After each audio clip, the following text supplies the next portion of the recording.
here for mission or game 3 in our Hive Secundus Campaign. Unfortunately, we have not got game 2 because game 2 only managed to record 4 minutes of our game. I'm going to take the blame for that. I think I hit something with the mouse by accident while we were getting set up at the start, and so we lost that game. So today I'm going to start off with a recap of game 2, just to be really clear about what happened. So we're going to start off with the territory. So the territory in that game was the Ancient Conveyor. So I'll put that one down there. It's the Ancient Conveyor. It is a territory I have now won, because the Hive, the Incursion gang was the victor in that particular mission. So won the Ancient Conveyor, and that means I get a reroll every time we need to select the mission. So in addition to that, I was able to spend some data crystals. So I had a stun grenade. So I've got a stun grenade now. That one is equipped on Rico, I think. Yeah, Rico's got the stun grenade, and that's a 1 use only. And then I was able to get some permanent pieces of war gear. So I've got the enhanced auger specs, and this is a really good piece of war gear.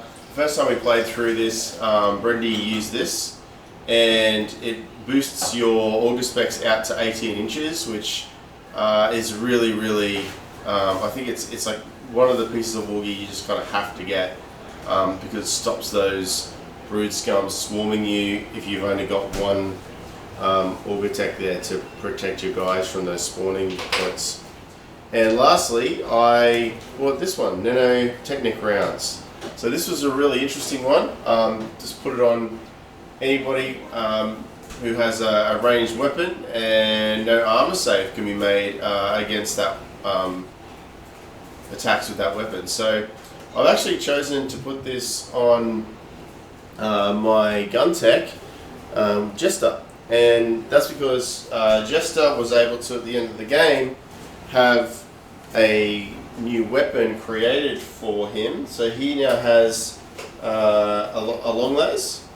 Now, I really tossed up about this because the long las is strength 4 weapon, which is great, but it doesn't have that plus 1 at close range. But Jester has that advantage of being armed with photo goggles, so he can see a long distance in the dark. And I'm going to use the long las at that strength 4, and then it now has essentially no armor save. So it's going to be really likely that he's going to put, as long as he hits, he's going to put down a brood scum every time he shoots at somebody. So that's really good.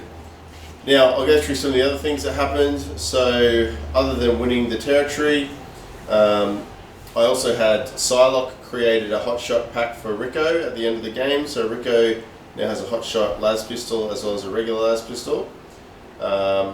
Rico, though, a lot of my guys went down in the last game, but luckily rolled really well. Rico ended up with impressive scars. Hardline also went down, ended up in recovery, but because we then went into downtime, Hardline was fine. We also have a whole heap of upgrades on the Oris. So the Oris in the last game got heaps of kills, something like 11 kills and 27 XP. So we went through all the things, and basically on the rolls, the Oris got +1 initiative, +1 movement, and then a suit upgrade. A weapon upgrade or a suit upgrade, which we gave rending on his fists. And then with all his XP, because he had a ton of XP, he's been upgraded to have Combat Master. Last game, Brendy used the tactic of swarming the Oris with lots of goons, lots of his brood scum, and that did tie the Oris up a little bit. So because once he had a couple of guys on him, he had this big negative to hit debuff. So with Combat Master, interference is ignored, which means that any of those multiple attacks in melee, he's not getting any negative. And then he also got a +1 toughness, and I also gave him +1 strength. He's a little bit of XP left over, but he is now a very, very tough cookie. Okay, so that brings us to game 3. So today, since I won the last mission, I have selected to go to the Gallery of Sorrow for my next location. So the Gallery of Sorrow, really cool. It's going to give Brendy +2 MP, which isn't that much, but it gives him a little bit of a bonus to his points for the mission. But I really like this one. It gives D3 fighters an extra XP at the end of the game. This is really good because we're only in game 3, and so that means I'll get game 3, game 4, game 5 free XP on my guys if I get it. So this could really help me, you know, boost a couple of my regular Vansar a little bit more, just to give me that edge for that final boss fight at the end of the campaign. So we're going to go for that one and see what happens. Alright, so I think Brendy's got the mission table ready to go. And Brendy, remind me, is it 2 dice or 1 dice? 2 dice. 2 dice. Okay, so we're going to roll. We're going to roll for the mission, and because I have Ancient Conveyor, I actually get to re-roll the results if I'm unhappy with it. Okay, so we got 7, so that's middle of the road. Yep, so you can either play Data Crystal Harvest or Descent into Darkness scenario. Okay, so I think we're going to go. I think we might go the Descent into Darkness, because I think the Descent into Darkness is I have to get less data crystals, and I've been really struggling at getting the data crystals. In game 2, it was only really because Brendy was being very kind to me that I managed to get the minimum number of data crystals I needed. And I think Descent into Darkness. Yeah, you need to collect at least 3. Yeah, I only have to get 3. So, and then that's it, isn't it? Descent, and then. And have at least 3 fighters delve deeper. So they've got to get off the board as well. Yep. Yeah, so this is a mission where I got to get off the board, but I only have to get 3 data crystals. I don't think we've played this one. The other thing is we've got to play with the long edges touching. Long edges touching. Oh, okay. Well, since we've already set the board up, long edges are touching. We're right? Yeah. No, Okay, no, we're good. So we're going to play that one. Okay, so we're going to play Descent into Darkness. I actually don't think we've played this one anyway, because I don't think we've ever done one where you go, oh no, you played it when we ran the campaign. Yeah, and I got off very quickly. And you got off very quickly, that's right. Okay, so we'll try Descent into Darkness today, and I'm happy with that. And then we've just got to set up the board. So Brendy being the mouse train, he gets 6 doors, so he can play. So he's getting all the doors. All the doors. I'll find you the other door while you're sitting. No, I'll get it. Oh, you have got it here. Okay. So Brendy's going to set up his 6 doors, and then he has to start with a number of guys on the board. It's 7 brood scum. So that means he's got to have 7 brood scum in his starting list, because the way the game works is whatever the mandatory amount of brood scum are that start on the board, you must have at least that many in your Melstrain list. Now, when he gets to fight this mission, he gets 11 Melstrain points, but then he gets the +2 for the territory. So he ends up with 13 Melstrain points for this mission. So I've got to get from one side to the other on these long Oh, right. edges. So you actually have to go through the table. I have to go through the table. Yeah, that's right. Okay. Yeah. Well, let's change this up a little bit. So I do still have to get data crystals here, but I only have to get 3 of them. And then I have to get a bunch of guys to delve deeper. And so the delve deeper rule just means that it's a basic action. You have to be within 1 inch of the battlefield edge, opposite my deployment zone. So once Brendy's set up, I choose the deployment zone, and I'm basically running across to the other side as fast as I can, while grabbing a few data crystals on the way. Hopefully. Hopefully. I think we're just going to go like that. Yep. That should make it pretty hard for you. Yep, that's pretty good. And then I'll get 7 brood scum. And they can go anywhere on the field, is that correct? Yep. No. Yeah, Yep, anywhere on the battlefield. Anywhere on the Brood scum, battlefield. anywhere on the battlefield. Alright, 7 brood scum. This doesn't really leave me many brood scum cards for my reinforcements. No, so that's 7. So Brendy's total for this mission is going to be 13. So that means he'll have 6 points left to spend. We are in the second level now of the campaign, which means the Maelstrom player can use up to 3 Gene Stealers in the second phase or second level. But with only 6 points left, that means Brendy could choose 2 Maelstrains, or he could choose 1 Maelstrain and some other Gribblies and Brood Scum if you wanted.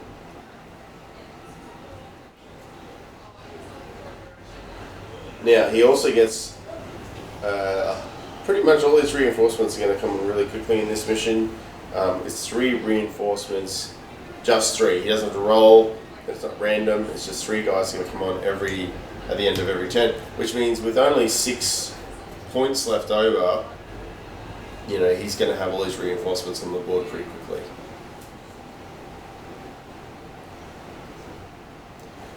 Now, I get to use custom selection 7, which means I've only got 6 Vensar in my incursion gang, which means my whole gang is going to come in this mission.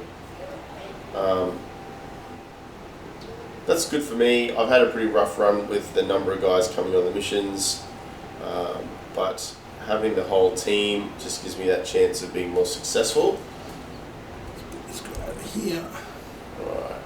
Spread them out a little bit. That should be pretty good. Okay, so that's where all the Brood Scum are. Okay, and so now I've got to deploy on one of the long edges. So I want to get to these data stacks as quickly as I can. I think I'm going to focus on the side that's over here. There's less holes in the floor, which is always good, and also there's less Brood Scum on this side. And I want to get to that data stack as quickly as I can. And so I get to deploy anywhere on this battlefield edge. Now I could split my guys and try to go for both data stacks at the same time. That's possible. I don't know how we're going to go with that if I do make that much strategy. I think I'm going to go and hyper focus on one of the data stacks. So we'll start off with we'll go Hardline. So Hardline's going to come with his flamethrower. Hardline's going to deploy just over here.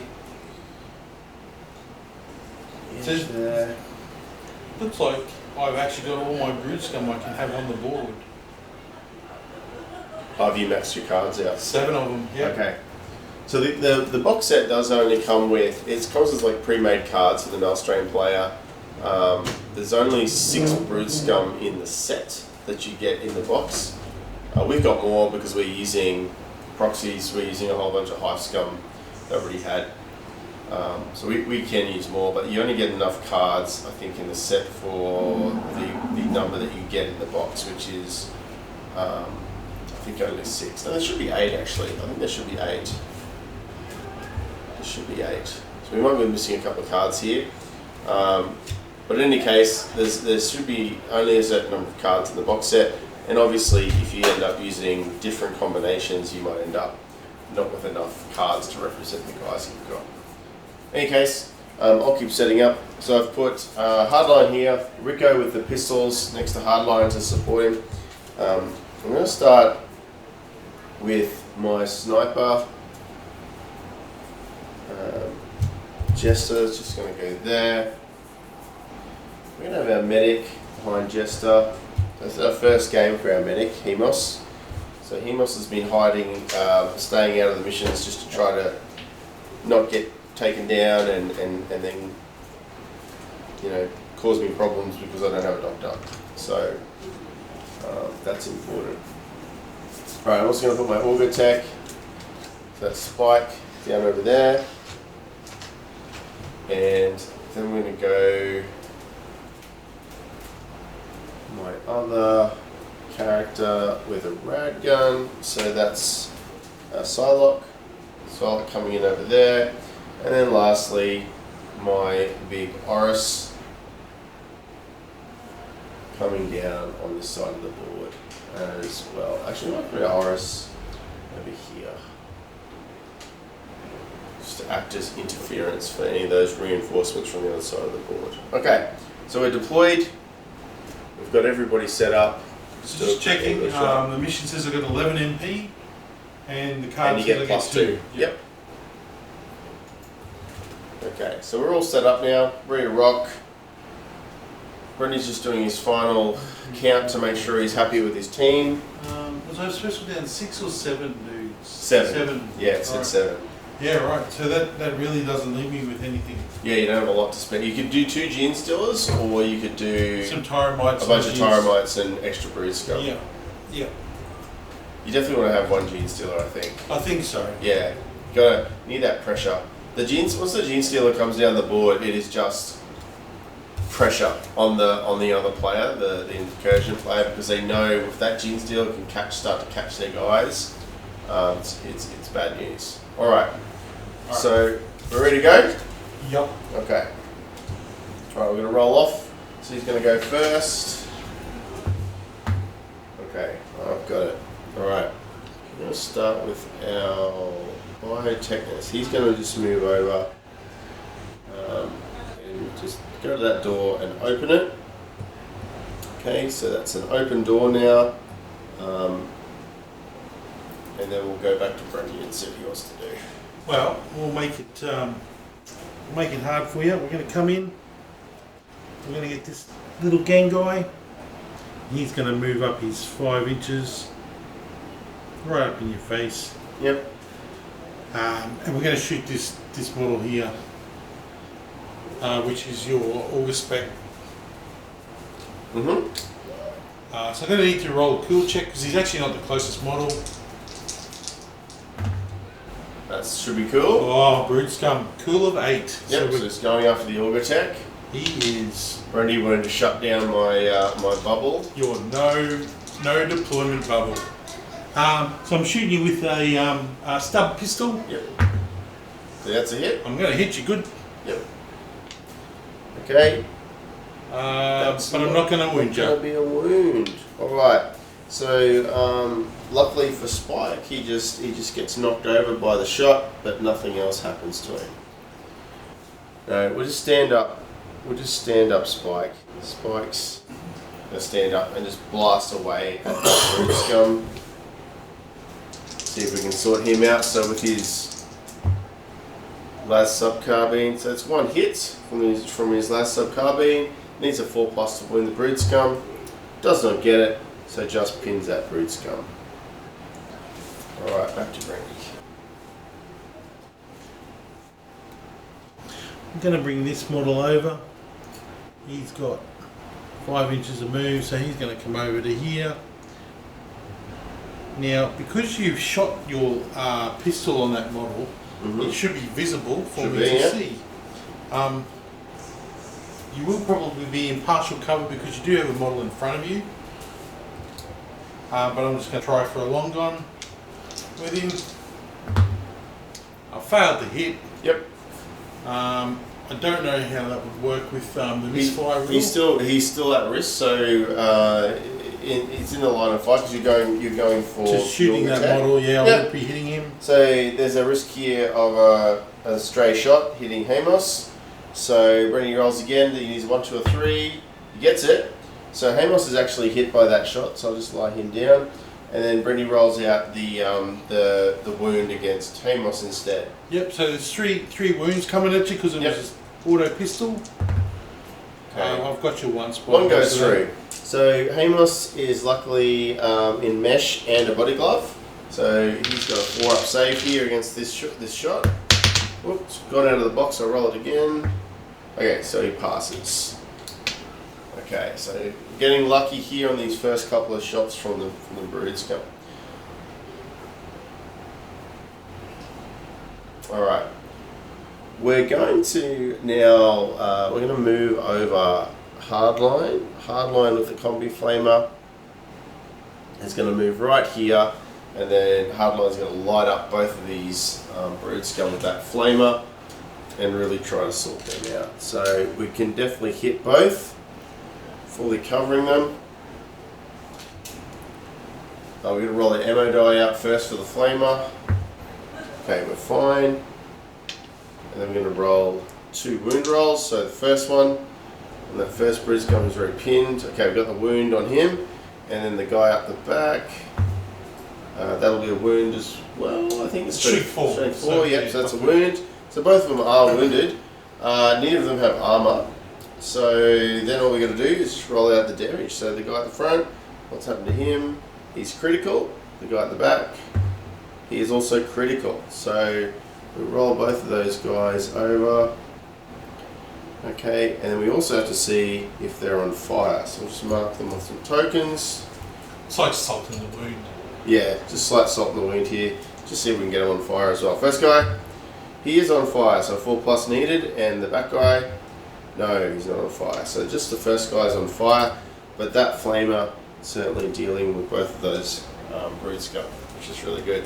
Now, Hardline's going to get 2 XP there as well because he put both of them criticals. Correct. So that was really good for Hardline. So he builds up a bit more XP, helping Hardline out. I've got a brood scum over here. He's going to come over and try and help his buddies out. He might even try and take a shot at Hardline. Yep. Which he's in good for. So he's shooting with an auto rifle, or auto gun, I think it is. Yep, it's auto gun. And we're out of short range because you're over 8 inches away.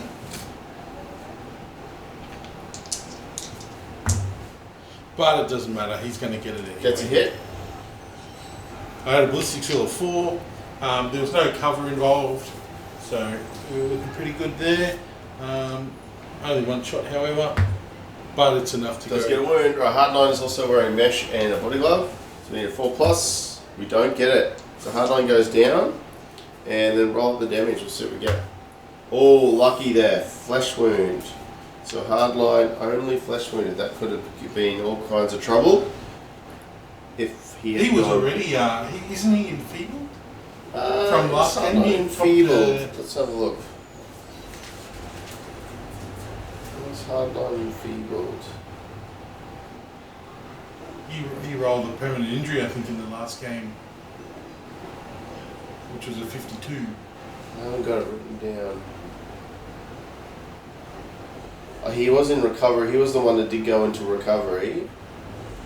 Actually, let's just check his. I would have written it on his stat line. Yes, he was. I've written it on his stat line. So he was actually tough too. He was a lot easier to wound. Yes. So he's actually he was the only one hit then though, wasn't it? The only one. Yeah. Okay. So we've got to remember that. I'm going to start checking my cards because these guys, some of them have undergone some different changes. Yeah, some characteristic changes. I've also upgraded a couple of their intelligence as well to try to help them with those creating weapons and war gear and things at the end of the game.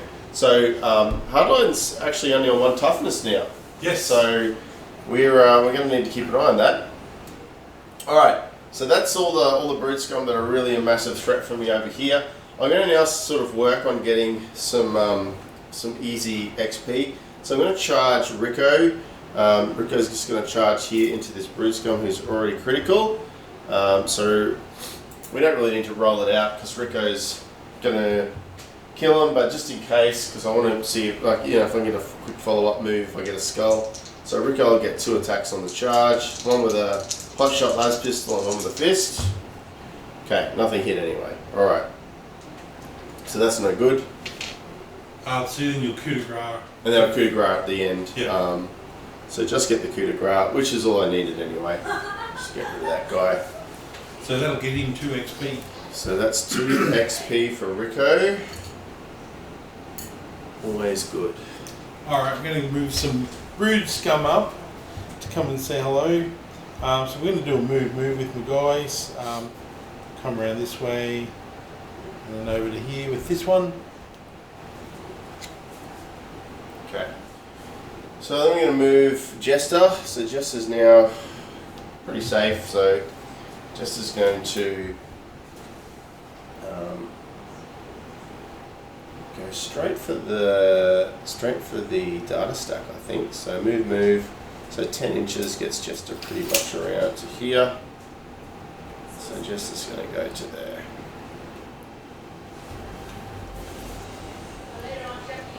This guy's going to come over to the door, open the door. Just pull that thing. Okay. Then we've got Psylocke. So Psylocke is going to come around the corner. Psylocke's going to move 5 out to here. Okay. And then shoot a rad gun at those 2 remaining brutes coming in this section. So fire that rad gun. Nice, we can hit both of them quite cleanly. Alright, so we'll start with the guy who's upright. We need to roll our ammo dice first. Grab rad gun. Okay, it's fine. Alright, so the first guy who's standing, so we're winning him on a 5. No wound. The guy who's down, we're winning him on a 5. No wound. And then do we get rad on both of them? So the guy with the auto gun, no rad, and the guy who's down, no rad. So that was no use, but we did pin the guy with the auto gun.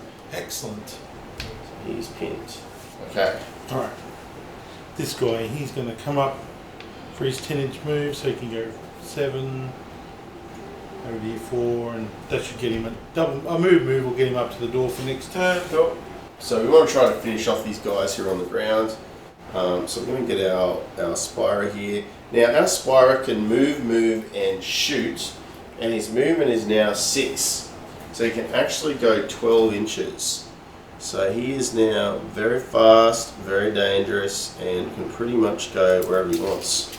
So he's going to go move to here, and then he's going to open up with both of his guns and see if we can't finish off these 2 brood scum.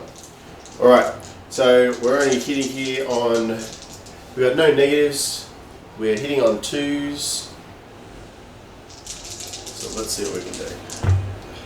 Okay, so we've got 2 hits, 2 bullets, one's an ammo check, so I'll roll that ammo check first.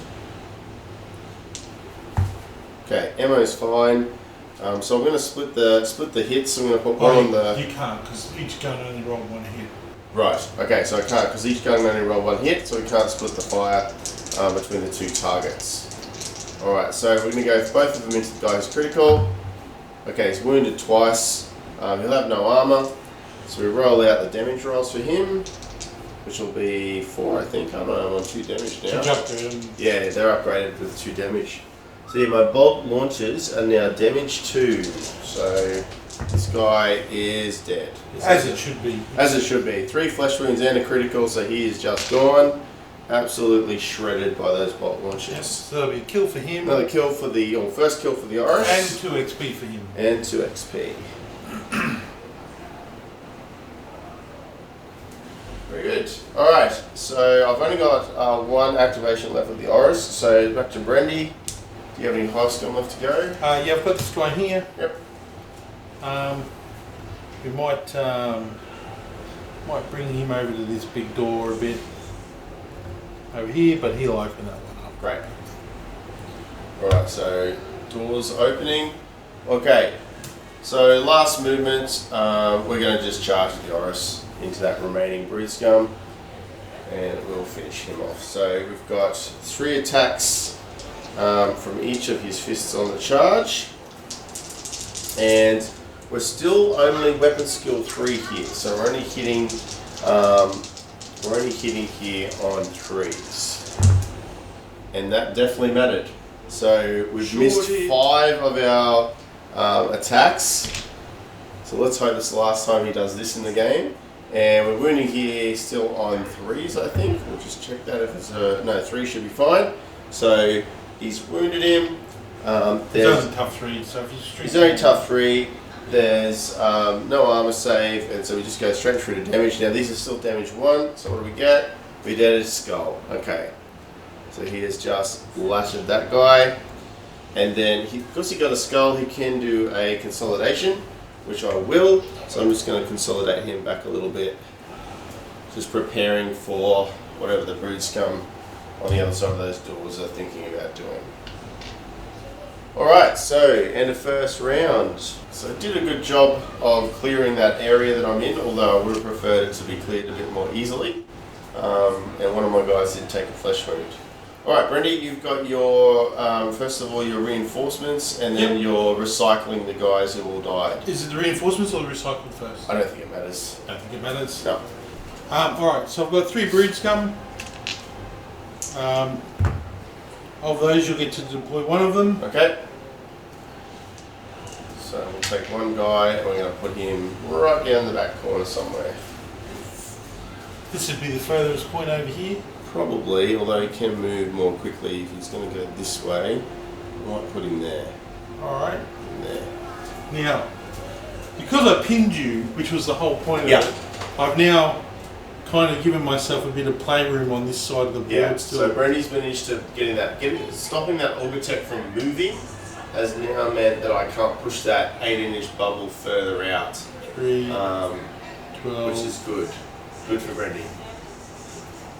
Just needs to be slightly longer, but I believe I can deploy it up in the back here somewhere.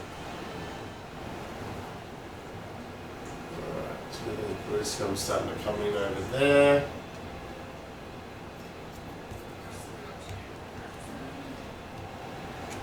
Then I get 3 reinforcements, but I've only got 2 cards, unfortunately. So he gets all his reinforcements then, so he's going to get his Gene Stealer, Yep. and did you get 2 Gene Stealers? 2 Gene 2 Stealers. Gene Stealers. Now, the good part is you can deploy one, and I will deploy the other. Oh, okay. So Brendy rolled a 1 there, so I guess you deploy one of them. So let Brendy deploy his, then I'll deploy the other one. Where are the Gene Stealers going to go? I think we're going to keep one here. Alright, so we've got one that's sort of centrally up the back. Okay, well I do not want this Gene Stealer anywhere near me. And he's going to take a while to get to me, so I'm going to put the other one centrally over the side over here. So 2 Gene Stealers on the board, and I definitely need to deal with one of them before the other one gets to me, because if they hit me at the same time, I'm going to be in big trouble. Alright, so round 2, let's roll off Brendy, see what happens. Well, with a roll like that, Okay. you're going first. Going first. Alright, let's reset our tokens here.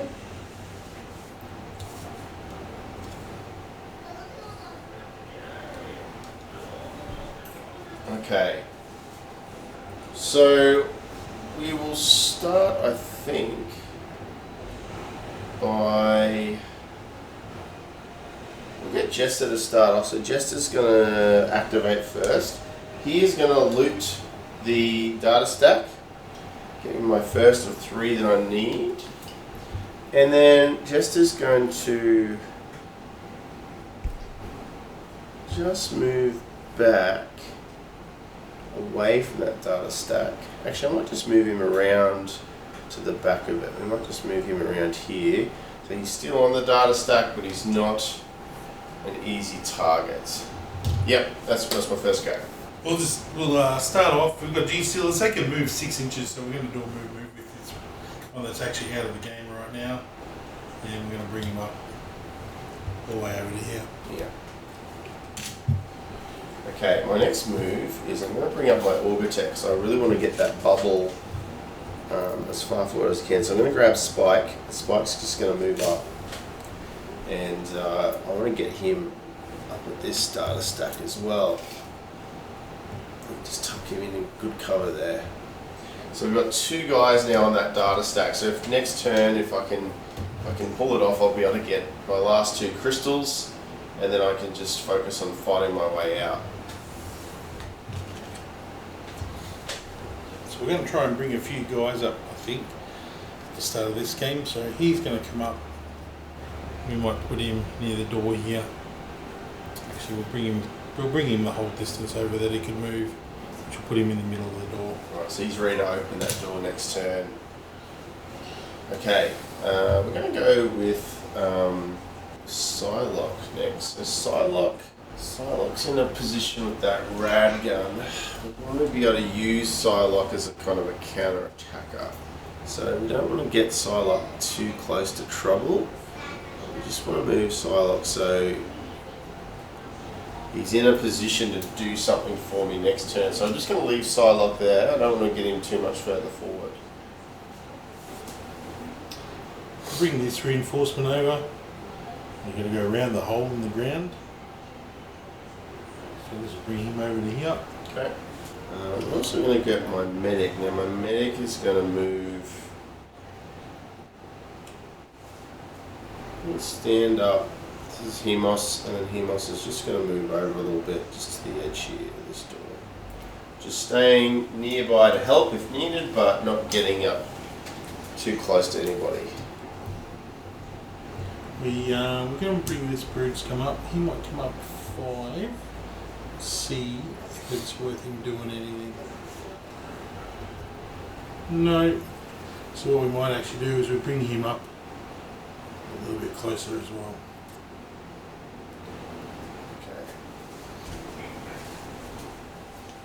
Now we're going to stand hardline up. So hardline's my flamer, who's not looking too great either. So he's just going to get up and then move over to this wall here with that flamer, hopefully ready to counter if that brood scum comes through that other door, that flamer. Bring this guy up. He'll come up to the wall here. We're going to go with, I think, Rico now. So Rico's the last of my man side, hasn't done anything this turn. So Rico's just going to move, going all the way up here towards this door. Really just hoping that Rico's in a position to deal with that hive scum who's going to open the door potentially. We might move Rico just back a little bit, just back to there. Okay. Alright, I'm going to move this model up to the door here. He's going to open this door. Alright, so the door is open. Okay, so with that door being open now, that means those guys are going to be a big problem next turn. So I think I'm going to let them have that space. I'm going to move away from them. So I'm going to move my Oris, so he's going to go move, so it's going to get him his 12. Come all the way over here. Alright, and then we're going to shoot with our pistols again. And we're going to hope this time that we roll a lot more shots so I can spread some of these shots between these two fighters who are hopefully close enough for me to do that. Alright, so we're going to fire 2 lots of bolt launchers. We're looking for 2s.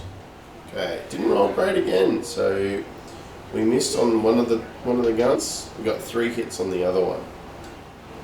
Alright, so we're going to roll out those 3 hits.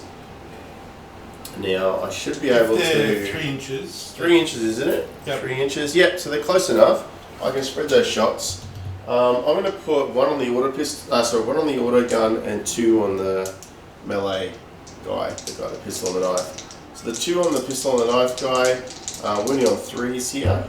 Okay, got 2 wounds on him, and then 1 on the auto gun guy. We wounded him as well.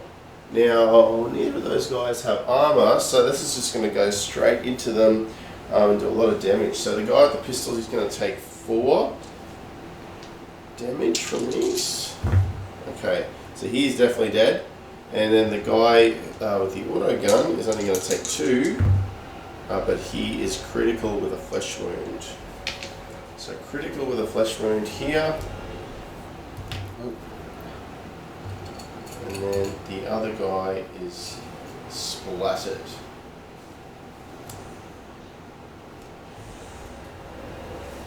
Great. Okay, so we've got a bit more XP there for the Oris. So he got 1 more kill. He got 2 XP for killing the guy, and he got another XP for making another guy critical. Alright, we'll move this guy up. He'll go right there and over to here. We might, for the sake of it, we'll move him over to here, just to make it come towards me a bit. Getting ready to see what he can do next turn. Alright. So the Oris only has one activation left. I think we may as well just finish off that Brood Scum, being in a good position then to sort of back up my guys next turn. So he's just going to charge into this remaining Brood Scum, see if he can get that skull. So I'll just quickly roll this out. So he has his 6 attacks, looking for 3s. Hey, much better. Well, they're not that much better than my last roll. Okay, 3 wounds, so he's definitely dead. We'll roll those out though. We're just looking for a skull. No skulls, but the guy is at least off the table.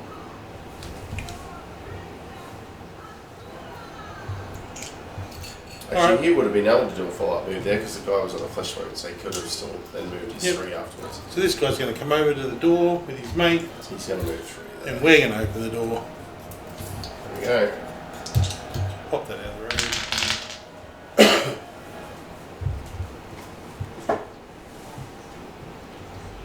Okay. And any more actions to go? Activations? Have you got any more guys? I'm done. I think we're both done. Nope, I've got a Gene Oh, you got Stealer Gene left to Stealer to move. go. Yep. Okay. So we're going to come over. Gene Stealer can do a move. We're going to see if I can get in the priority for once. Yeah, so there's a lot of things that are going to kick off this next turn. We've got guys on both sides ready to go in positions to get that really dangerous strike. Brady, do you want to bring on your dead from that turn? Sure. How many have you got to bring on? 2 models. 2 guys to come on.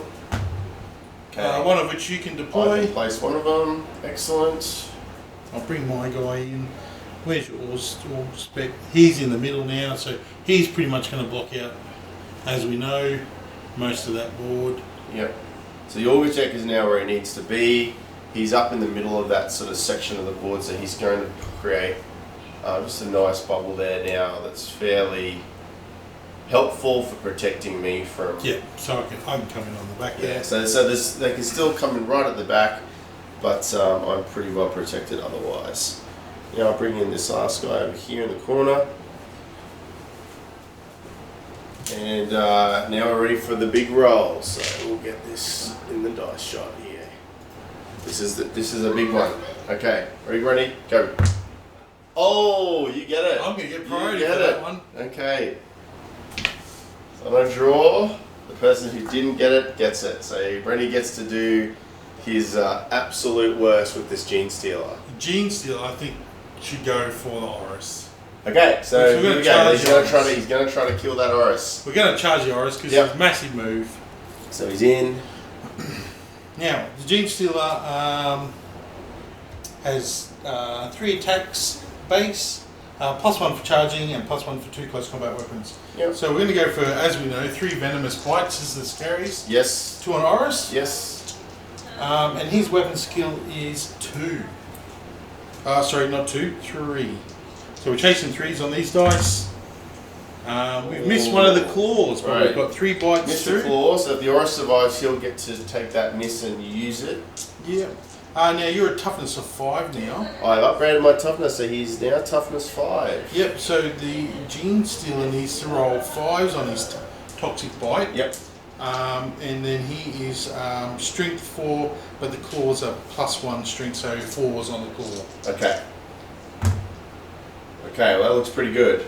So I've got 2 bites through. Yep. And one claws through. One claw, because they're strength 5. Yep. So the bite is a -2 on its AP, and the claws are a -1.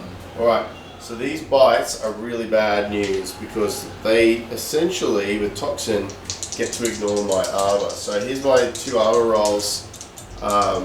Sorry, I ignore my wounds, not my armor. But here's my 2 armor rolls. I need to get 6s here. 6s to stop this bite. I didn't get any. So the bites go through, and then there's still a claw. What's the claw's negative? -1. -1 the claw. Says we have 5 up. No, the claw goes through as well. So all of this has gone through. So you're going to take two damage from the claws. Yep. which will restrict 2 of your wounds. Yep. And then I will roll 2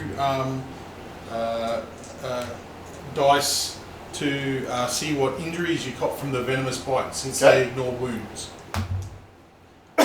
Okay. Okay. Do you have a bio booster? I do. So that would be your first bio booster roll. First roll, yeah. So I would take a flesh wound from the first of the venomous bites. Right. Yes. Yep. So flesh wound from the first of the venomous But then bites. now that you've burnt your bio booster. Yep. So I don't have a bio booster now. So this last one is the big one. Okay, sculled him. So Brendy has actually taken down that Oris on his first charge with a Gene Steal, which is going to totally flip the game. That's now massive. That's massive. So that Oris is out. Now, Orises don't take damage the same way the Vansar do, but we'll have to roll that up in a minute. You still roll it now, you're still rolling a damage Yeah, they do have a table damage table. They have their own damage table though. So They do. So don't worry about what it is. Just roll the number and all right, we'll roll the number and then we'll sort it out later. So we're going to go orange high. 64. That's not going to be good. So the Oris got a 64 there on his out of action roll. Okay, so now we're in some real strife here because we're going to consolidate this Gene Stealer around a bit. Because better cover. Hopefully to get him a bit of better cover, but you've got a flamer there. I think you're just going to shut my Gene Stealer down again now. Well, potentially, but there's a lot of guys. There's a lot of other guys around me. So we're gonna do. Oh dear. Wow. We didn't see that last time. No, we haven't. We've yet to see a Gene Stealer crush an Oris in the first charge. Usually, the Oris tanks it, but that was really incredible. So now I'm in a bit of a bind. So this Gene Stealer can't hurt me now, but there's a lot of other guys. There's 2 shotguns who are there in the doorway. There's all sorts of shenanigans. So I think I've got a lot of options here because the whole rest of my team can activate, and I do have some tricks, but I don't know which trick is the right trick to use in this situation. I think, Mate, if I could dual activate, I'd be doing that right now. Yeah, well I can't. You didn't take the upgrade? No, I didn't take the upgrade for the dual activation. So I got a couple options. My options are I do have a stun grenade which I could drop. The stun grenade would then make everybody within 9 inches who was an enemy become prone and pinned, which would be awesome because that would pin the Gene Stealer and it would pin the 2 guys with shotguns. So that's one option. Another option, but then of course, that leaves there's another brute scum there that can run around the corner and attack. So my other option is really Jester. Jester has a frag grenade and is standing at the data crystal stack, so I could take a data crystal and then turn and throw my frag grenade at the 2 shotgun guys and just hope for the best. I think that's the right play. Well, consider the mission too. You need 3 crystals. I know, and I need those data crystals before I have to fight my way out of it. So well, 3 crystals and 3 on the board. You're at 1. Yeah. You can potentially loot 2 this turn. Yes. Easily. Yes. So all I got to do is loot 2 this turn, and then I can just focus on run out. to the other side. So I think Jester's going to do that. So Jester's going to loot and then turn and throw a frag grenade at those 2 shotgun guys. So we're going to take a data crystal there, add another one to Jester. Now he's got some sort of visor. He has photo goggles. So this was a big investment early in the game building because you can't get photo goggles after you've built your game. But I really feel it's paid off a few times for me now where Jester can sort of get that range when I need it. And he's got a frag grenade, which means he can now throw that frag grenade 9 inches towards those guys. So obviously we're just going to target the nearest. I'll measure that out, make sure he's in range. He is, that's 8 inches, so he's definitely within his range for his frag grenade. All we're going to do is just roll to hit here. There's no negatives or bonuses, we're just going on Jester's 3-up ballistic skill with his frag grenade. Okay, we do miss, so that's a 2. So now we've got to scatter that frag grenade from that sawn-off shotgun brute scum. Okay, 5 inches that way. That's not too bad. Actually, that's going to go into the wall, which is still going to end up hitting both of them. So it's just going to go basically an inch over, hit that wall, blow up, and still hit both of those guys. So taking it from him back to here, I'm going to hit the wall there and still clip both of them. Okay. Alright, now we're going to do our strength rolls here. So the first guy, actually we'll do an ammo check first. Ammo check for the frag grenades, he's still fine for frag grenades. So the guy with the sawn off, go him first. Knockback, he is knocked back, so he'll go an inch this way before he falls over. And then the other guy knocked back, yep, he's knocked back as well. He'll go this way an inch and then fall over. And then we're going to go with a damage roll. So the sawn off, we want a 4+ here to wound. No wound on him. 4+ on the other guy. No wound on him. Ooh. Okay, so Jester did manage to knock him over. So they are pinned. And he's a fair distance away from them. So even though he's revealed, he's going to be safe from any return fire from those two guys. So that's not too bad. Okay. So that's all I can do. I do have my data crystal. That's the best play I can think, Brendy. So over to you.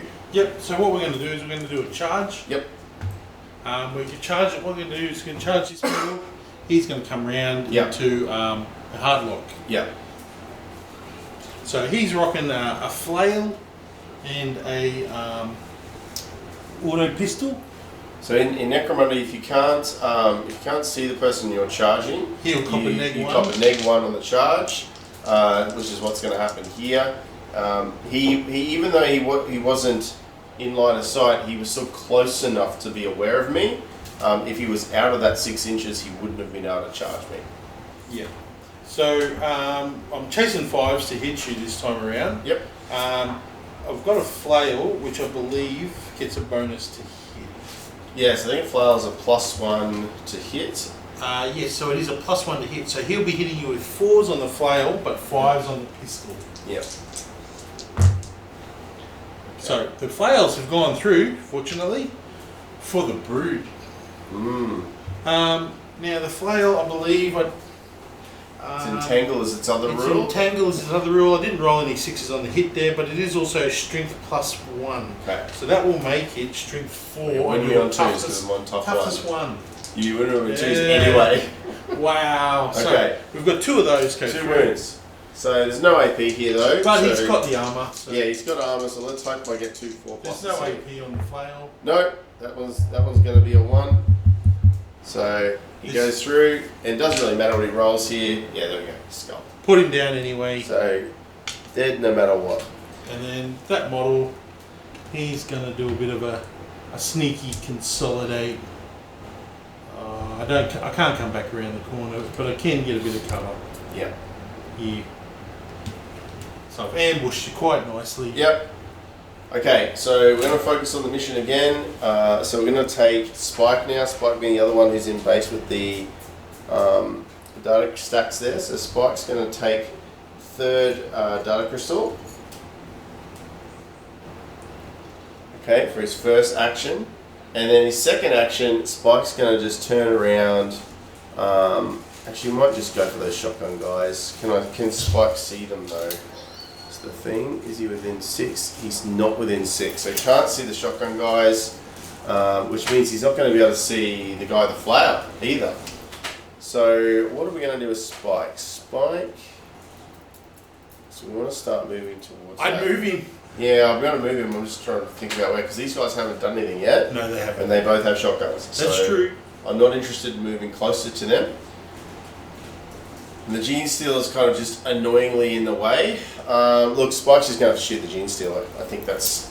Yeah, try and get some damage on him. So what do we think here? He's up against that terrain, so is he going to shoot him on I think where your model is, you'd be looking over the terrain. I don't know if it counts as intervening, but it's not a barricade. This is what you get in Necromunda. You sometimes get weird scenarios where things don't really fit the rules. to me, I think thematically he would be shooting over. Yeah, because he's in base-to-base contact with the object, so he can shoot over it. Okay, so he's just going to shoot that Gene Stealer. He's hitting him on 2s because he's at point blank here. No cover. No cover with his rapid fire lasgun.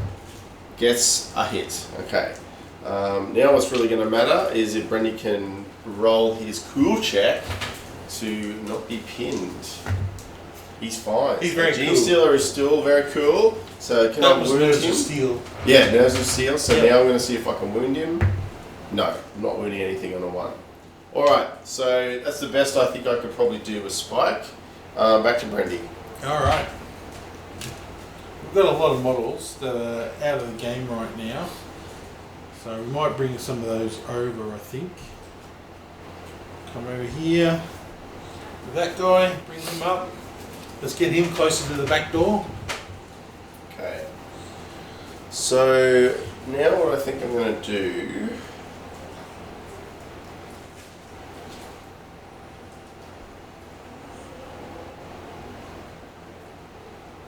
Okay. I think we might move. We've still got Psylocke here with his rad gun. So Psylocke's now going to move up to basically as close as he can get to that Gene Stealer. So he's going to come right to here, and then what he's going to do is hit that Gene Stealer's dragon and maybe clip one of those guys in the background who are on the ground. Let's see if we can do something there. So, Brendy, is that? Can you see from your side? I think I might be missing him, but I can't. Looking at the shot there. Yeah, it looks like he's out. Looks like he's So out. he's just getting the Gene Stealer. If you're a little bit A closer. little bit close. I can't move any closer though because I can't get any closer to that Gene Stealer. So first of all, roll our ammo roll. The gun. That's fine. Okay. I'll take a nerves check. Yep. I'm He's still fine. good. Okay. Now I'm going to see if I can wound this Gene Stealer. Now I'm only wounding a Gene Stealer on a 5 or 6. What's his toughness? 5. Toughness is going to be 4. 4. So I'm wounding him on Sixes. a 6 because I'm only a strength 2 weapon. Okay. No wound. But what you want is the flesh wound. Do I now. flesh wound him? I do not. Okay. So these rad guns, sometimes when they work, they're great. When they are not rolling well, they are not great. Alright, ready, back to you. Alright. I'm going to bring some models up. So this guy's got a 10-inch move, so he's going to come in and around and probably end up over here. Yep. Alright. We're going to go, we might activate my doctor, so Hamos is going to activate. Hamos has a las gun, he's going to just throw a shot from that las gun straight into this brood scum who's just coming out of that darkness to my left. We're going to hit him on 2+ hit because he's right in front of me. Okay, gets a hit. Does he wound him? Does not wound him, so just pin that brood scum. I mean, at least he's not charging me, but he's still pretty much in the way. And then Hamos is then going to move another 5 inches this way, just moving away from those brood scum. Yep. So I'm going to continue moving brood scum up into your face, Dave. Yep. So I can get another one over here with a move. Yep. And we're going to come and start flooding you through that back door that you didn't clear out. No worries. Okay. So then, my last activation, I'm going to just move Rico back a little bit. So Rico's going to move 3 inches to here, and then Rico's going to fire with both of her pistols. So she's got a las pistol now, and a las pistol upgraded with a hot shot. So we're going to fire both of those. The brood scum who is down, I guess is the nearest. So we're going to go for them. Now, I'm hitting them both, I think, at a +1. Let me just check my stats here. Yeah, so they're still both +1, even with the hot shot. The main difference with hot shot is it's got a worse ammo roll. It does give me that strength 4 and that -1, which is really what we want. So we're just going to fire into this nearest guy and see if we can't at least critical him. Okay, so we got 2 hits there, hitting on 2s because of my range. Would be great if that was those sub-blast pistols. That would have been awesome. Yeah. Okay, so I meant to say as well that the orange was the hot shot. I didn't declare that, but they both hit anyway. So I'm wounding this guy on a 3 with the hot shot and on a 4 with the regular las pistol. Okay, so I actually didn't wound him with the hot shot, but I did get him with the regular las. That brood scum doesn't have any armor, so we just go straight to our damage roll, and we got a critical. So that's pretty good. I will take it. Critical on that brood scum. But Okay, dude, Brendy, I'm done. Dude, he needed to not kill him. Alright. Well, think what we should do is we should bring this guy over here. So 10 inches will get him up to about here. You got anyone else? Nope, I am done. Ooh, not good. Alright, we'll stand this first shotgun up. So that's the sawn off, correct? Yep. Yep. So the guy that threw the grenade at him, he's going to try and take a shot back at you. Sawn off shotgun's short range is only 4 inches, so you're going to be in my long range. Am I in your long range? What's his long range? Well, long range is 8, and I think you are within 8, unfortunately. Yeah. Does he have to roll for the nearer guy, or is that guy obscured a bit? Oh, they'll both be obscured, I guess. Because he'd be obscuring. So this guy here threw the grenade, didn't he? Yeah, he did. Yeah. Oh, well, actually, that's a good point. However, this model did shoot the gene stealer, which would be revealed. Yeah, they're all revealed. Yep, they're all definitely revealed. I was going for the closer one anyway. Okay, so he's going to go for the closer one. I've missed. Okay, he's missed. Which is fine. Yep. The other shotgun, he'll stand up. He might try a solid shot at the same guy. Yep. The solid shot short range is 8. Okay. I think It's a hit. I think I've hit you there. I'll just double check that. Solid shot is an 8-inch range, so you were in short range anyway. It's got knockback. Mm-hmm. So 6 will knock you back Yep. on the hit roll. So he'll go back an inch, back to here, Yep. lie down. And then it's a strength 4, but a 2 is not going to wound you. Oh, so no wound, just got knocked back, okay? And then That's not too finally, bad. the scary part for you, which is we're going to have a gene stealer come up this way. Great. Alright, so everybody? That's everybody. Alright, did you have anyone you needed to bring back on?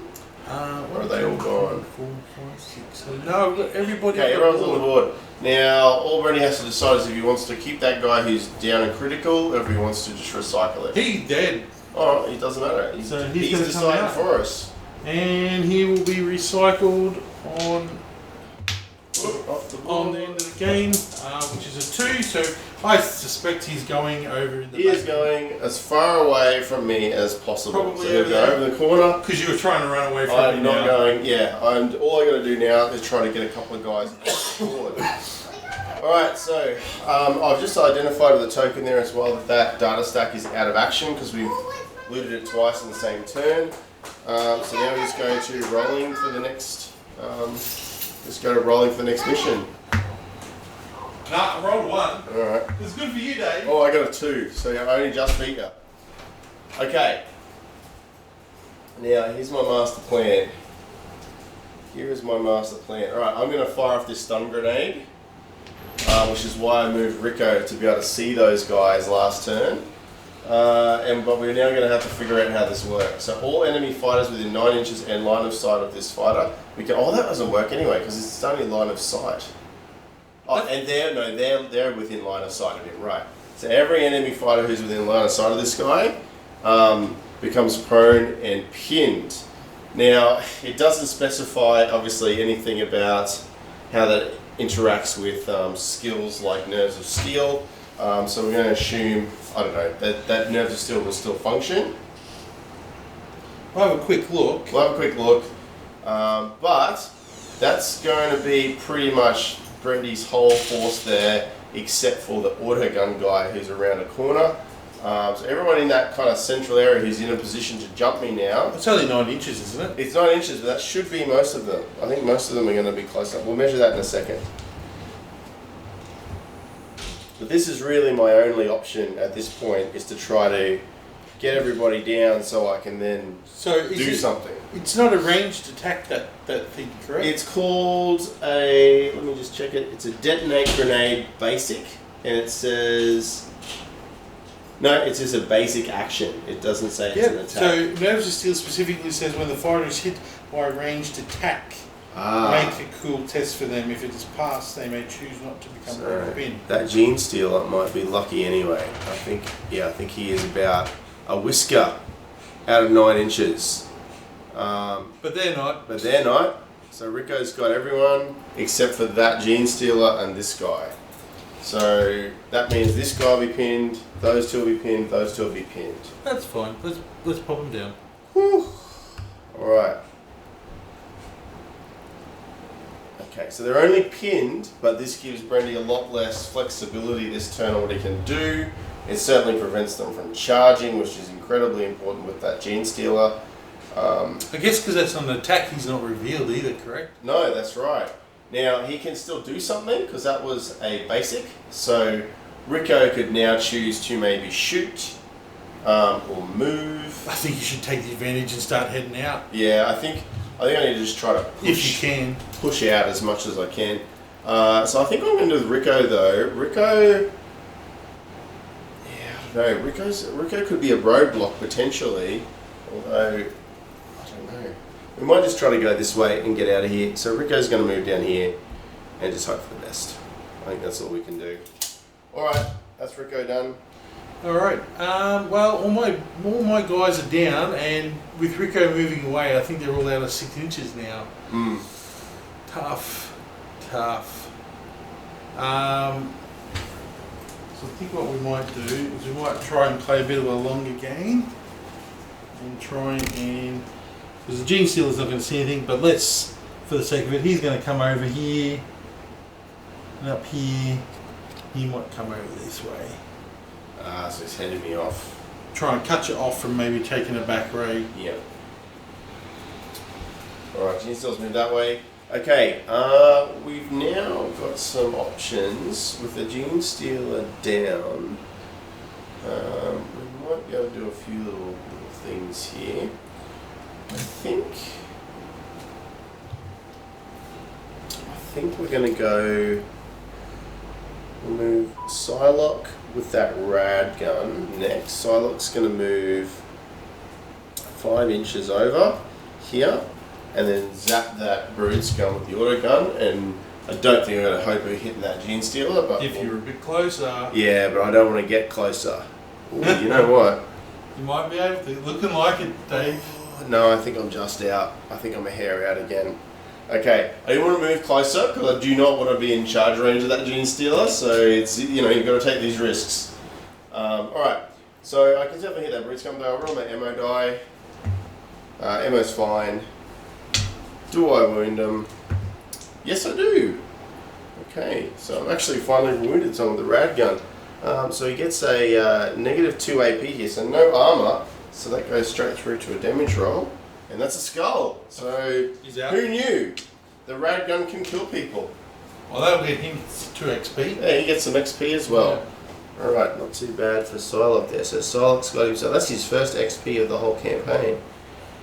So 2 XP. Okay, back to Brendy. Alright, what we're going to do is we're going to stand the Gene Stealer up. I think what we might try and... See, I could leave him there, but I think we want to kind of block your escape at this point. Yeah, keep me hemmed in. So I'm going to move him back up here to make it a bit scary for you to come that way as well. Yep. Okay. So, once again, we're going to rely here on...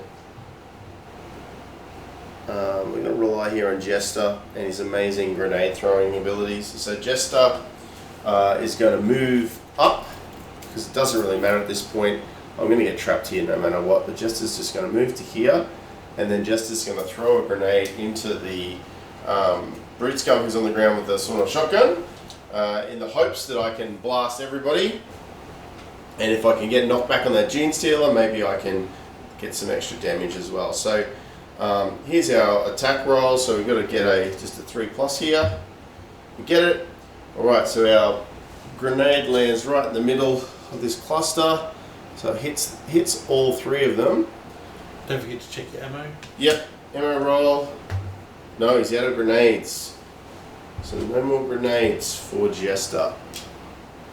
Okay, so we're going to do our knockback rolls first of all. So the first, the left-handed shotgun, knockback, the sawed-off shotgun, knockback, the Gene Stealer, not knockback. So these 2 guys go an inch, Yep, because he's been hit, I'm going to roll a Nerves of Steel for Yep. the Gene Stealer. 6. 6. Is that okay? Oh, against the Gene I think Stealer, that's cool. Yeah, mate, they're cool 4. Cool 4. Loves it. Okay, so now we're going to roll our damage. So the big shotgun, we're looking here for 4. That's a wound. The sawn off, that's not a wound. And what's the Gene Stealer's toughness? 4? Tough 4. So I need a 5 here. That's not a wound. So I've managed to wound just the shotgun guy. He does have flak, and it's a frag grenade, so he will get a 5-up save. And he makes it. Yep. So fortunately, Jester's grenade, while throwing everybody around a little bit, doesn't really do much for me. Alright, well, we've got a few more models here. Let's bring some guys up. So we'll stand up this guy here. I think he's going to come in and get ready, hopefully, for an attack in the next turn with his fire or his club. Yep. Spiked wrench, whatever it is that he's equipped with these days. Yeah, I think we're counting that as an axe, actually. There's a club with a big spike sticking out of it.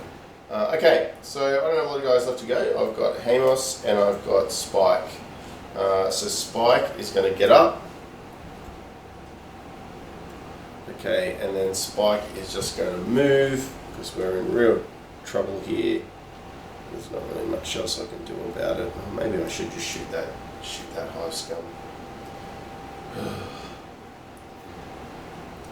Well, I can't charge you, remember, if you're more than 6 inches away. No, I know. Alright, Spike's going to move. So he's going to get to here. Alright. Back to you, ready? We're going to bring up this guy. He's going to move up. Chase you for a bit. Going to shoot me? I stood. I just stand that's up. right, I pinned you. Yep. Okay, so last one of mine is Hamos. Hamos, my biotechnist, is going to turn and just shoot that guy who is now moved into his line of sight. So he should be within 6. He is. So he's going to shoot his lasgun at him and then hopefully retreat. Okay, we've got a hit with a lasgun. Winning on a 4. Got a wound. No armor. Got a critical. Okay, well that's worth it. So we'll take down that root scum. Yep. There, and that's a little bit of XP for Hamos. And he's going to move away. Yep, so I'm just going to quickly follow up with this one here. He's moving up into the game.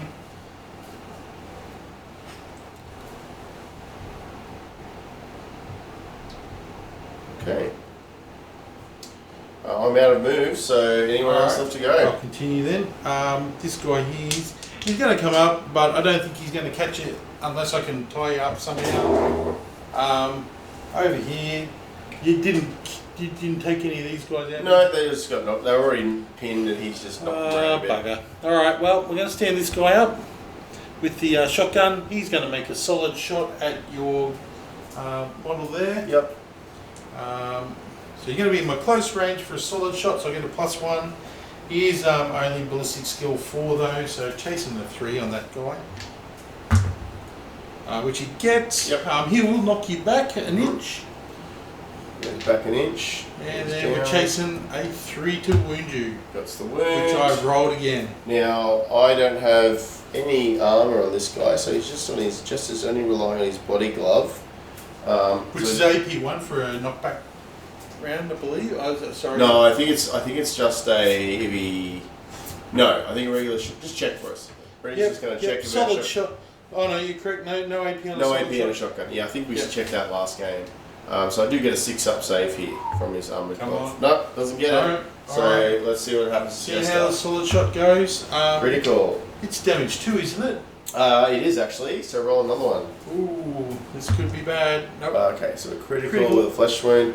So that's pretty much Jester in big trouble. Big trouble.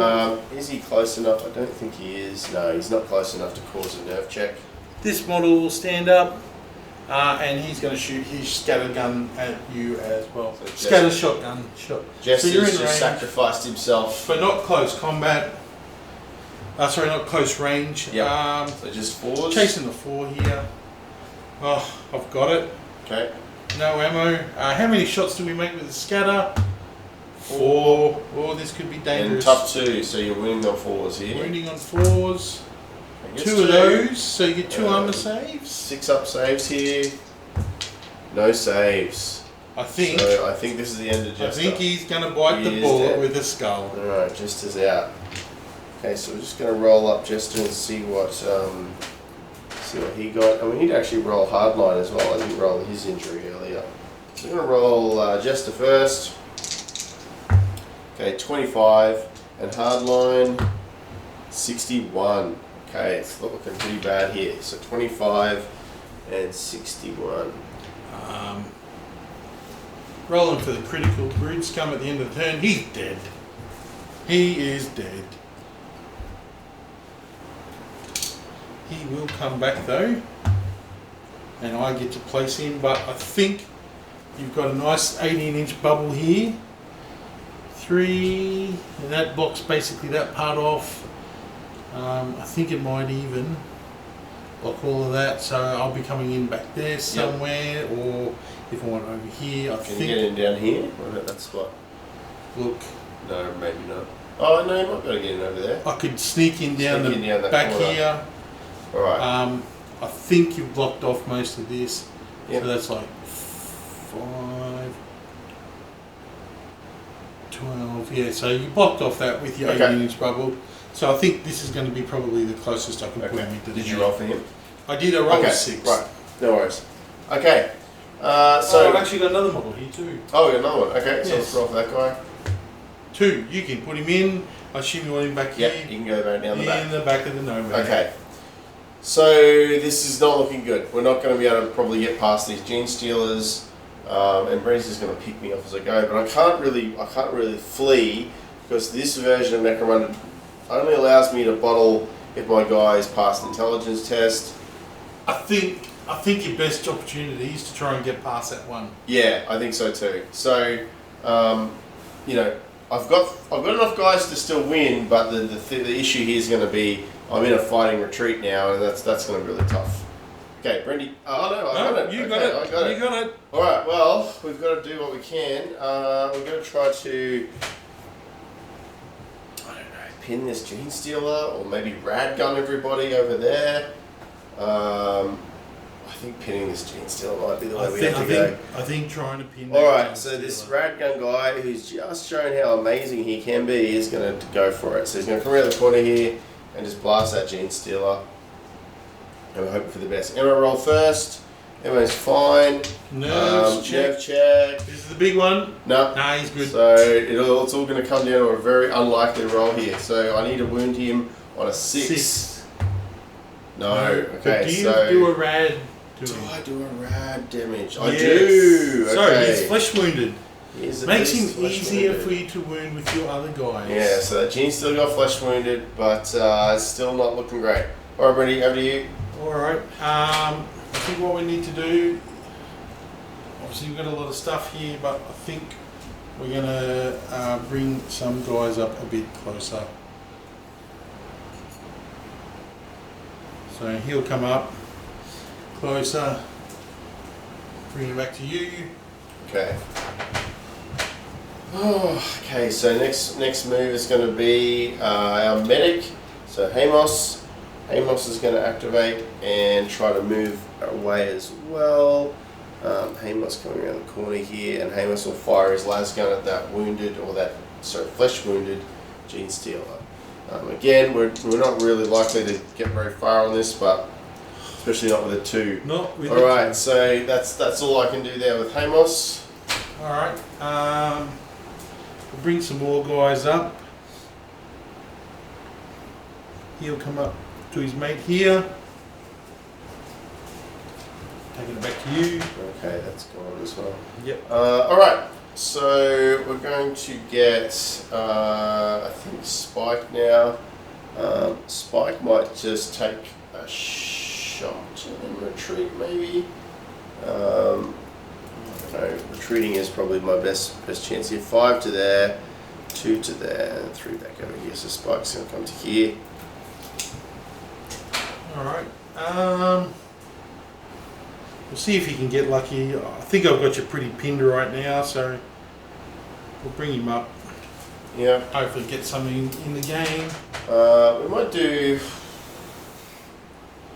Can I see this guy? Not really, just out. Okay, well if I can't see him, I can't shoot him. So we're just going to move 9 inches to here. Okay, and then maybe 3 to there. So Rico's going to go to here. Alright, that's all I can do. Alright. My a horde of abominations are coming after you.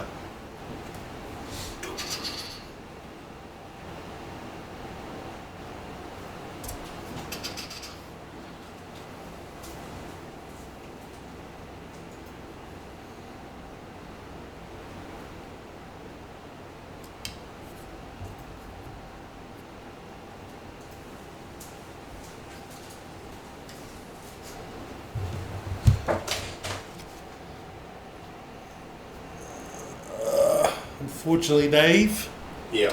I think I might have pinned you. No, I'm not. I don't have any tricks left. I've got no grenades. I've only got one weapon with a. Unfortunately, the Gene Flavor. Stealer's going to do what the Gene Stealer does. Yep. He's going to chomp the closest guy. Yep. So I roll for his charge, but he had heaps of move.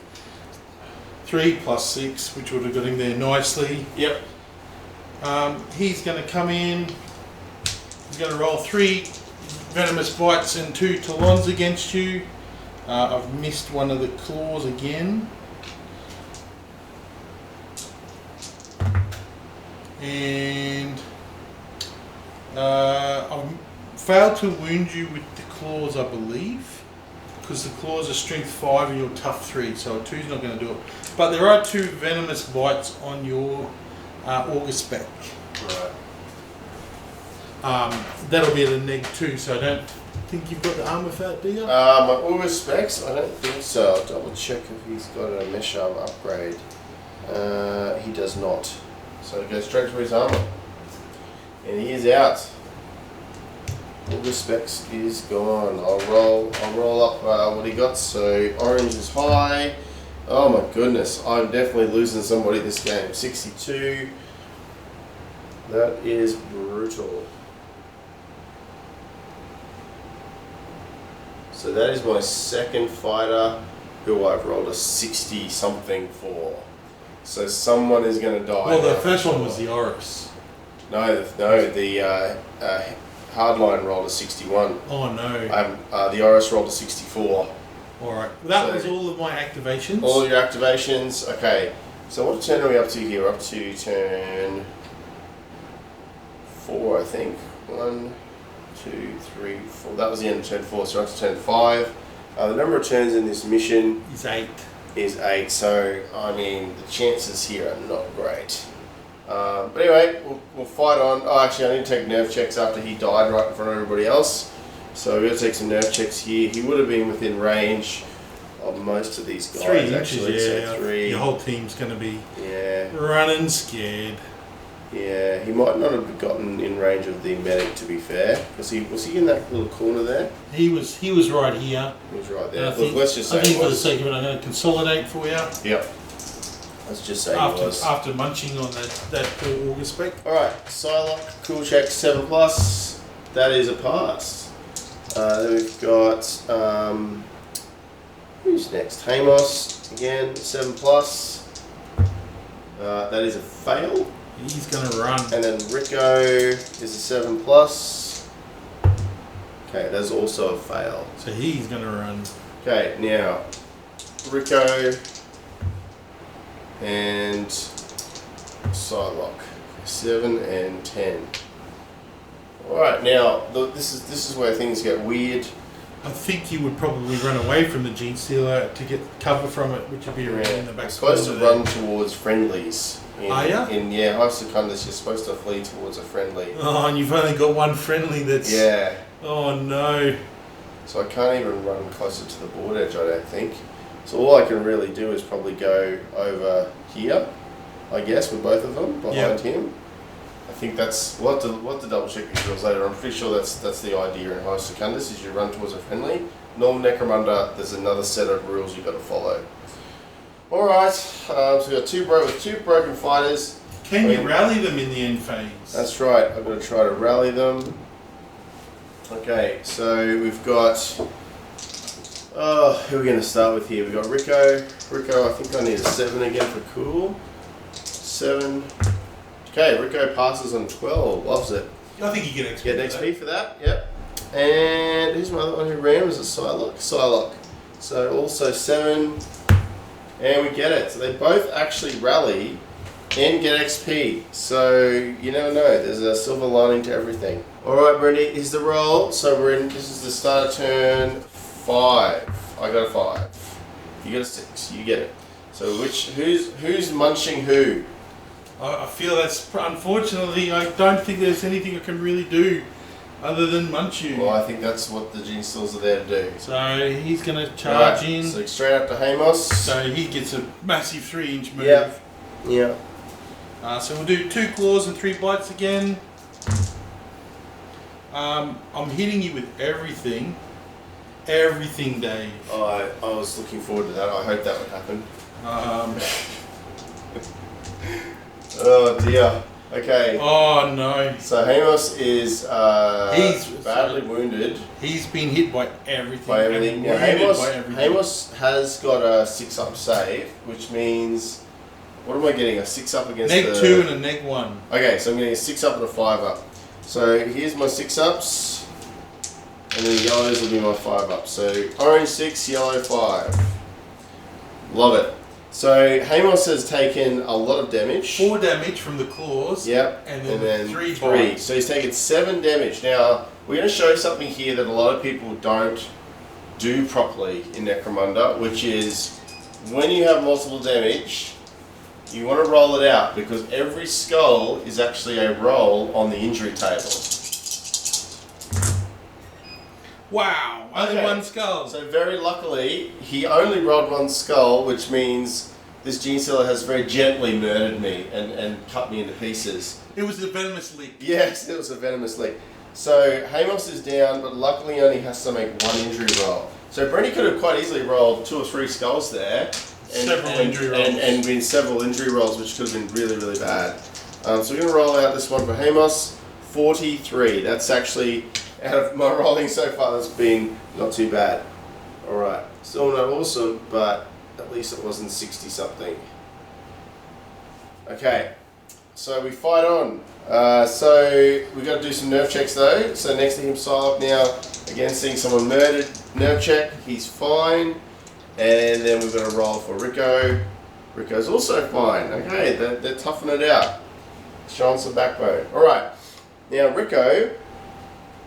Rico's going to activate, I think, because Rico is my best chance at dealing with that other Gene Stealer. So Rico's going to stand still. Actually, is she hitting on 2s? I think she's hitting on 2s anyway. Close range. Close range, yeah. I mean, it doesn't really matter. She'll move a little bit. Because it doesn't matter not to, so she's just going to move over here, and then she's going to blast away with, oh no, she is a -2 because she's not a gunfighter, so she'll stay where she is. She's not, well, she would be neg 2, would she?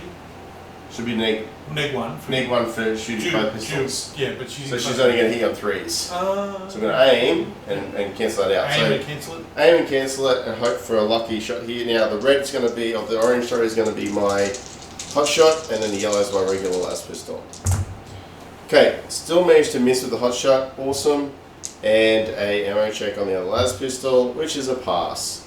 Now I'm going to wound this Gene Stealer now on a 4 because he is flesh wounded, and we failed. Now Brenny still has to check to see if he's pinned. He is not pinned. He's not pinned. So that was my only hope, really, to try to deal with that Gene Stealer. Now So the Brenny's Gene going to murder Stealer, someone else. he's going to come So in. you go for both of them, Brenny. He's going to go for both. Dual charge. You saw it here first. So I'm going to be hitting you with a neg 1.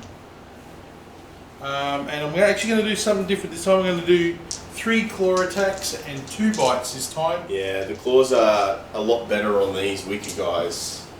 So he's going to be hitting on 4s this time around. Mm-hmm. So we'll hit Rico, the dual pistol model, with the first 3 attacks, 2 of which are claws.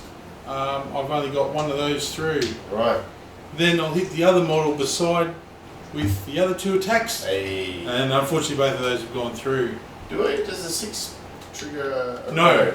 6 on a wound. So he's got 6 on a wound. Okay. Alright, so Rico's going to take a strength 5 hit, so I'm going to wound you on a 3. Yeah. I don't. Ooh, survives. Rico's going to get out of this. And the other guy that you've got there, the claws have missed, but he has got a venomous bite. Yeah, he does. Now, Psylocke only has a body glove, so that just goes straight through, which is 1 damage on Psylocke. 2 are critical. Okay, so Psylocke goes down. Now, this is interesting because this doesn't happen very often. Psylocke is now critical, but Brenny can't coup de grace because he's still in base to base with another fighter. Who will need to make a cool check. That's true. Okay, so now Rico's going to make a cool check and fail, so Rico's running 6 inches. Now, I don't have any fighters who are up and active, so Rico's now going to have to run past that Gene Stealer 6 inches. I mean, where's Rico going to go realistically? Because you can't go towards an enemy, so probably over to this corner. So Rico's only going to go to here, which isn't really going to help her. Okay, Brendy, get this dice box away to show everyone what we're doing. There we go. So Rico has just moved over to that corner. Alright. I don't have anything to do now. Psylocke's, I mean, I can move Psylocke a little bit. Yeah. 2.5 inches. I mean, at least I can get out of melee. But I mean, you know, can Psylocke even do that? No, because you'd have to do a full back. I'm not in melee now though, because I'm not standing. Oh, I'm not standing active. I'm technically. This is another weird thing about Necromunda. I'm not technically engaged now because I'm critical. Yeah. Yeah, you could try and crawl away. I think I can crawl away. So 2.5 inches because he moves 5. So I can only go to there. So all I can do is basically just move out of that melee. But Brendy's then going to next turn charge me and murder me again. Yeah. So this model here, he'll come around. He's going to come in for the murder this turn. Yep. So he gets 3 inches on top of his 5, which is enough to come in. Yep. And I will just coup de grace you. Yep. Take you Save the rolls. Save the rolls. I could roll multiple, but I'm not going to. Psylocke's out. We'll roll and see what happens to Psylocke. He is. That's a top die. I'll roll that one again. 26. My shotgun man. He's going to come up nice and close, and I'm going to try solid shot you and smash you into the wall. I've hit you, which is perfect, and I'll drop the dice. I'll be chasing the 3 to wound you, which is perfect. So you do get knocked back. And he was knocked back because he got a 6. Yeah. So you need the armor roll here. Okay, now Rico, not one of my. Oh no, Rico is body glove and mesh, so I do get a 4-up save against this. Really need it. If Rico's going to stay. No, Rico doesn't make a save. So I get an extra damage because you hit the wall. I'm going to make it critical with a flesh wound. So I'm critical and I gain 2 flesh wounds because you rolled 3 dice there. So you got critical, you got an extra critical, which is another flesh wound, and then an additional flesh wound. So I'm basically down to a tough one. Very, very. No, so you're not actually in range for that one. So you can't charge. So I'll just come up and I'll do a scatter shot at you. Scatter shot's going to hit you. Do 1 shot. I only needed 2. Still winning me on a 4+ here. No, hang on. Was it a strength 2? You're a tough one. Tough one. So you're still winning me on a 2+. A 2, which I get with a nice 3. Do I get a 4+ arm save? I do not. And he's going to take another critical. That's another critical, which flesh wounds me out. From the game. Guys. Sorry, Dave. That's okay, mate. Alright, so that team got totally taken apart. You can see how quickly it happens once the Oris is gone. And when he goes early, it's a uphill battle. Okay, I'm just going to roll out Rico's wounds. So again, orange is high, 43. Whew, okay, and we're going to go through and see what happened to all these guys. So that entire team taken out in that mission. I did get my crystals, but I did not get my delve deeper. Alright, so let's go through and see what happened to all of these guys. Brandy, can you find me the Oris results, and I'll look for the Oris damage? regular ones. Yeah, sure. Mate, that Gene Stealer taking out that Oris just wrecked your day. Because you can see at the start, the Oris, now that the Oris is really upgraded, you can see how when you play him... It was a lucky roll, I reckon. Oh, look, we've done this in game, like we've had this fight several times now, and the Oris typically survives the first time a Gene Stealer charges him. But you can, it's nothing's set in stone, and the Oris is certainly capable of being ripped apart like he was. So, alright, so you want to know what you got on your glitch table? Yep. So we're gonna roll the glitch table for the Oris. Now the Oris rolled a 64. So he's got reduced plate density. The spy goes into convalescence, increasing their glitch count by 1, and reduces their toughness characteristic by 1. So he's -1 toughness. Yeah, so that upgrade you just talked about. And minus, what was the other one? Goes into convalescence. Oh no, it was a glitch. You said he got an extra glitch. So he gets a glitch. Yeah. And -1 toughness. Okay. So I just upgraded his toughness, so he's lost that upgrade, and he's gained a glitch. Now you're only allowed to gain 4 glitches, and then the Oris suit shuts down. So you can spend some of your kills to get rid of that. I don't need to, because he has mine. That's the first glitch he's got. It's only the first one. So don't need to worry about that. Alright, so now we're going to go through what happened to the rest of the squad.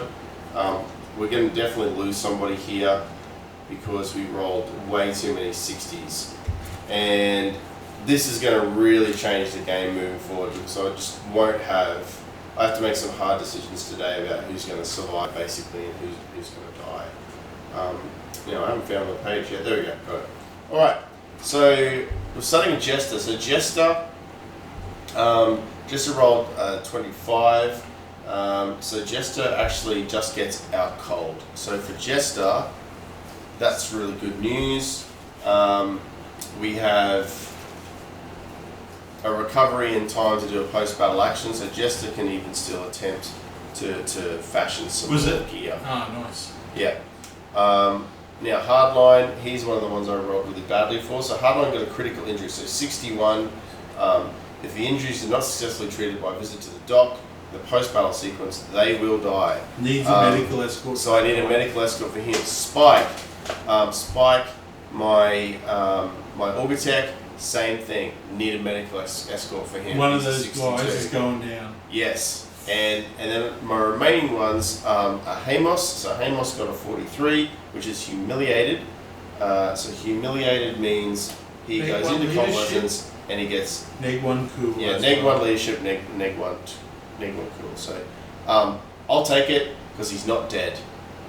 Which right now I'm going to need every single guy I can get if I'm going to start to take some casualties.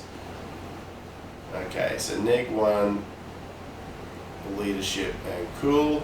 Alright, next one is Psylocke. Psylocke got 26, so he's just out cold. So luckily he's going to still be able to do something for me. And then Rico, my pistol fighter got a 43 as well. So Rico is also humiliated. I wouldn't feel humiliated about not being able to fight off 2 Gene Stealers, but apparently Rico does. So we've got -1 leadership and cool there on Rico as well. Okay, so pretty bad. So who am I going to get rid of, Brendy? We've got Hardline, who is my Flamer, which has been very useful. I think the Flamer is just... But he's also down 1 toughness. Yeah, he is. So the Flamer is down 1 toughness, so he's a bit of a liability. And the other thing is too, I need my Orbitex bubble. I need that. You need the bubble. I need that ability from that enhanced Augur specs to zone out Brendy's reinforcements 18 inches.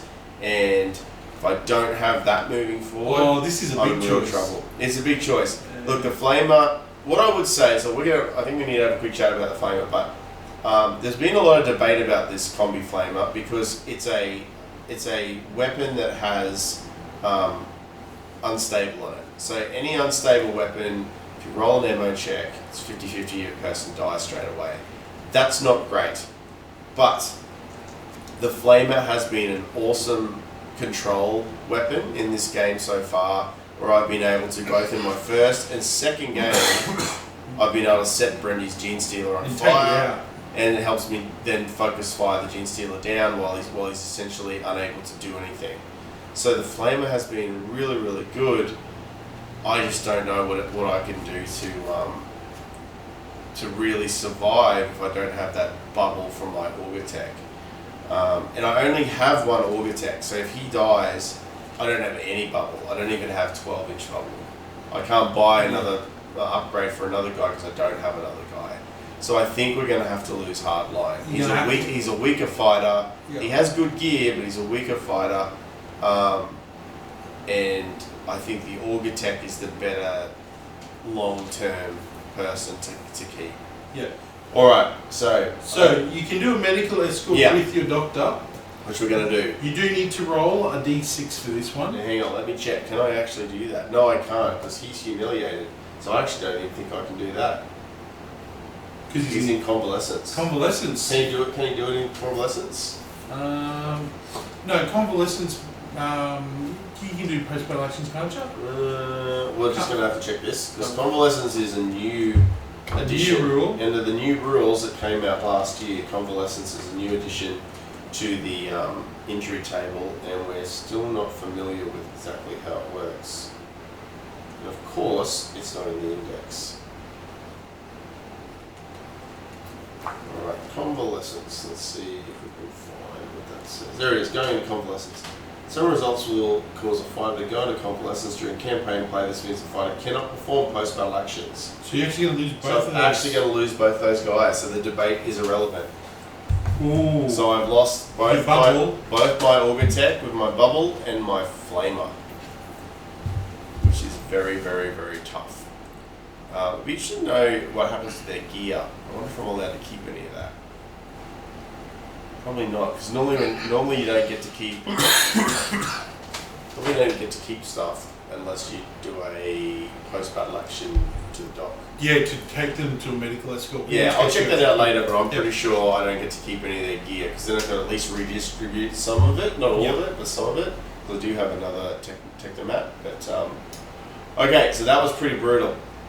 So we've got 2 dead fighters out of that game, and that's because Hamos himself was taken out and put into recovery. So the only people I have who can do post-battle actions at this stage are Jester and Psylocke. So Jester is a gun tech, and Psylocke is a Technomat. So I can still roll for both of those guys to see if I can get some gear at least out of that mission. So my gun techs, I'll roll that one first. So my surviving gun tech Jester, he now has an intelligence of 5+. I increased it with a little bit of XP last game. Okay, so he passes, so Jester's going to be able to manufacture me something.